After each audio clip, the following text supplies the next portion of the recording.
नमस्कार दोस्तों, मैं हूं बिक्की राठौर। स्वागत है आपका मेरी आज की इस वीडियो में। दोस्तों, अभी एक मेजर डेवलपमेंट सामने आई है। ईरान ने इजराइल पर लगभग 180 बैलिस्टिक मिसाइलों से हमला कर दिया। लेकिन दोस्तों, इजराइल का कहना है कि इजरायली डिफेंस सिस्टम आयरन डोम ने पहले ही इन मिसाइलों को हवा में नष्ट कर दिया। दोस्तों, मैं आपको ये भी बता दूं कि ईरान ने मोसाद हेडक्वार्टर, नेवातिम एयरबेस और तेरनोफ एयरबेस को निशाना बनाकर यह हमला किया है।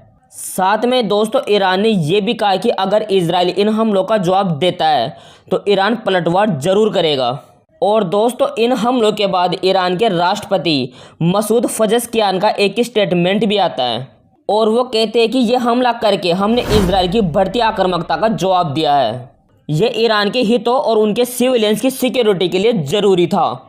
अब दोस्तों, आप एक बात समझो, जब ये वॉर शुरू हुई थी तब फिलिस्तीन और इजराइल के बीच में शुरू हुई थी। उसके बाद में इजराइल इस वॉर में गाजा की इमेज को ही चेंज कर देता है और हमास का चीफ इस्माइल हानिया को ईरान में घुसकर मारता है। और इसके बाद में हिजबुल्लाह इजराइल पर अटैक करना शुरू कर देता है और इसके जवाब में इजराइल हिजबुल्लाह का चीफ नसरल्लाह को मारकर साउथ लेबनान में ग्राउंड ऑपरेशन शुरू कर देता है। अब दोस्तों, इस उड़ते हुए तीर को ईरान ने भी ले लिया, क्योंकि दोस्तों, ईरान के इस हमले के बाद में इजराइल के प्रधानमंत्री बेंजामिन नेतन्याहू का भी एक स्टेटमेंट आता है और नेतन्याहू ईरान को खुला चैलेंज करते हैं और कहते हैं कि ईरान को इसकी भारी कीमत चुकानी पड़ेगी। अब दोस्तों, इजरायली डिफेंस फोर्स ने जो कहा है वो ध्यान से सुनना।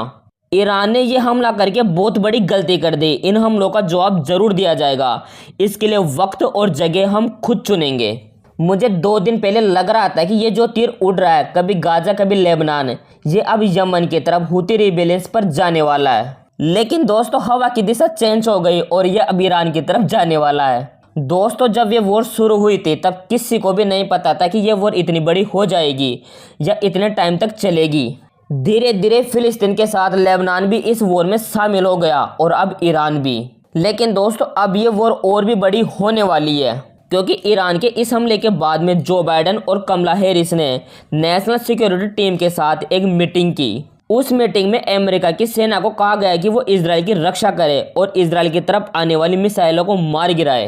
अब अमेरिका भी इस वॉर में इनडायरेक्ट इन्वॉल्व हो चुका है और अमेरिका की तरफ से बस एक शुरुआत है। जिस दिन अमेरिका में इलेक्शन का रिजल्ट आ गया और गलती से भी ट्रंप पावर में आ जाता है, उसके बाद में शायद इस वॉर को कोई रोकने वाला है भी नहीं, क्योंकि दोस्तों, ट्रंप टोटली प्रो इजराइल है और वो खुला सपोर्ट करेगा इजराइल को।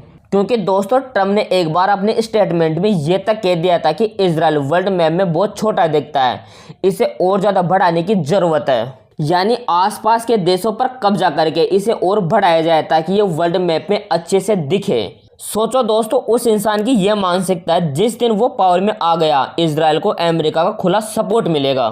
दोस्तों, जब ये वॉर शुरू हुई थी तब किसी ने भी नहीं सोचा था कि ये वॉर इतनी बड़ी हो जाएगी और अभी भी कोई नहीं बता सकता कि दुनिया को ये वॉर कहां लेके जाएगी।